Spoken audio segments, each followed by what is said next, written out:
They too met a murderous hail of anti-aircraft fire. In all, 6 Japanese aircraft would fall to Midway's guns.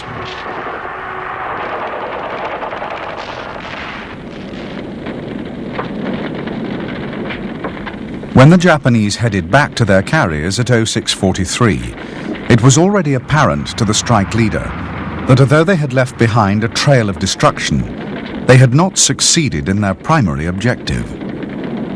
By radio, he reported that most of Midway's aircraft had escaped and the island's runways remained largely intact.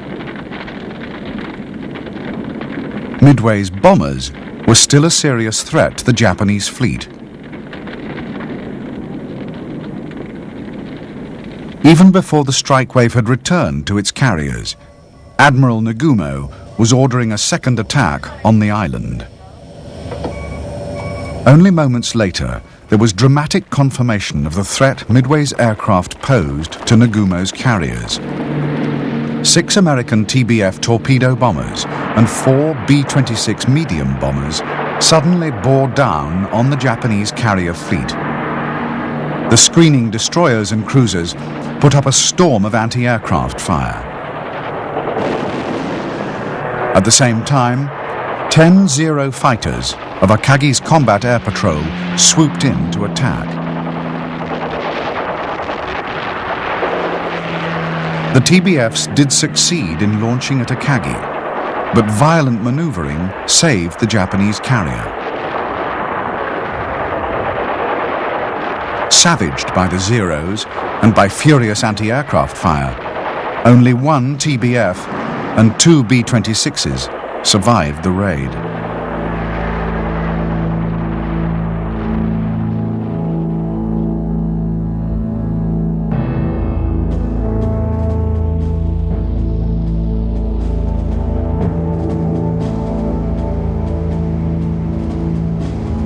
At almost the same time as the Japanese fleet was beating off the first wave of attackers from Midway, the American task forces were preparing to launch their own strike waves.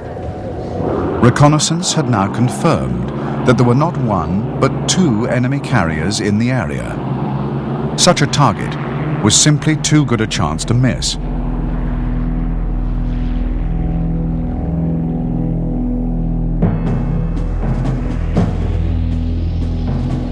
The latest reconnaissance placed the 2 Japanese carriers over 200 miles from the Americans. The maximum range for an airstrike was around 150 miles, so the first priority was to close the gap.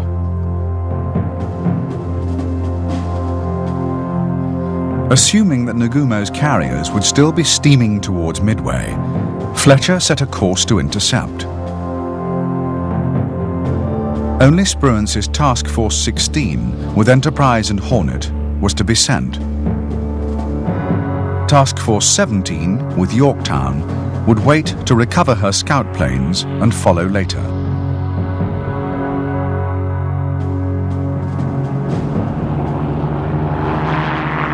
If the Americans were to catch the Japanese as they rearmed aircraft returning from the attack on Midway, they would have to launch their first strike wave around 0700 hours.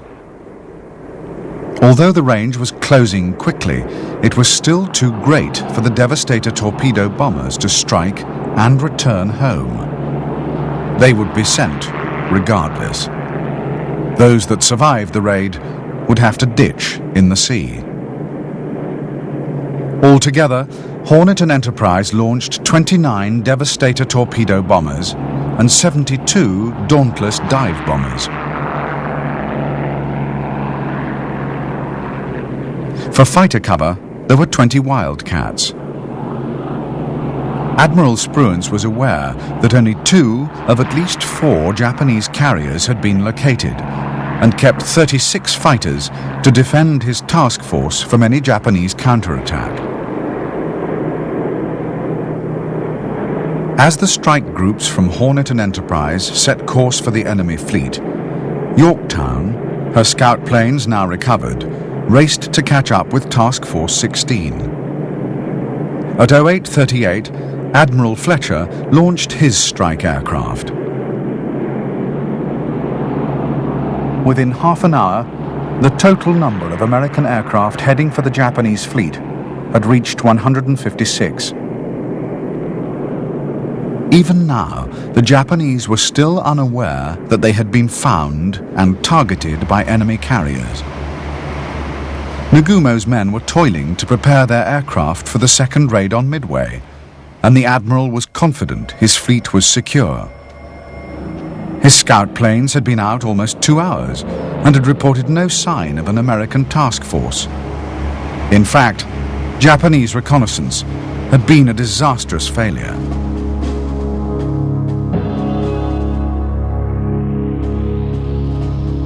By now, Task Force 16, steaming towards Nagumo's fleet, was well inside the search area of the Japanese scout planes. However, Chikuma's float plane had flown right past the Americans and had failed to spot them. Because Tone's scout could not search the same area until the return leg of its flight, and had been delayed by half an hour to begin with, the error was not detected for a considerable time. When it was, at 07:25, the pilot's report mentioned only enemy surface ships. As a result, Nagumo now believed there was no immediate threat from American carriers.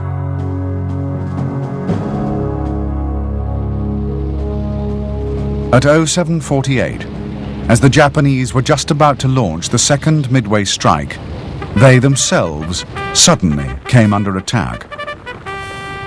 It was another raid from Midway Island.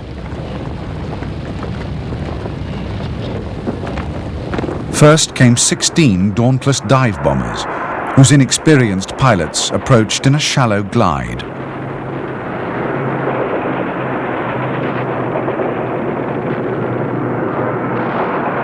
The Zeros of Nagumo's combat air patrol destroyed half their number before they even reached the carriers.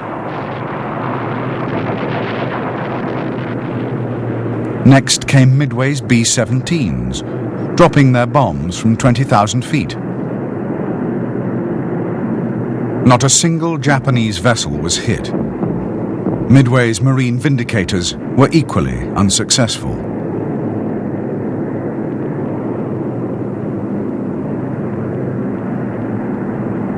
As the American raiders headed home, and Nagumo once more turned into the wind to launch his second wave against Midway, dramatic news was reported by a scout plane.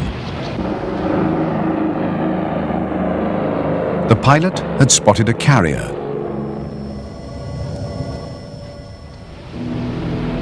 For Nagumo, the revelation could not have come at a worse moment.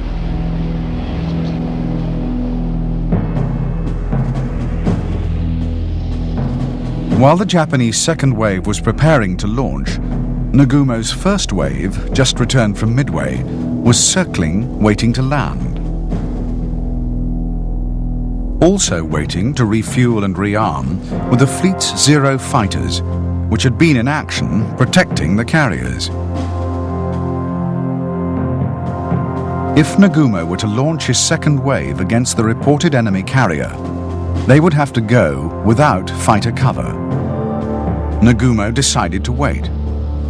He would return his second wave below decks, recover his circling aircraft for refueling, then launch a full-scale attack on the American fleet.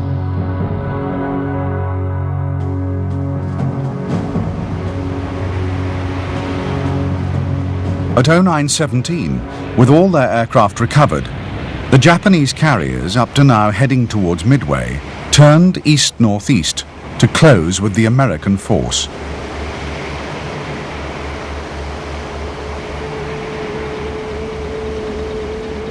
Nagumo's strike would be ready to launch at 10:30 hours.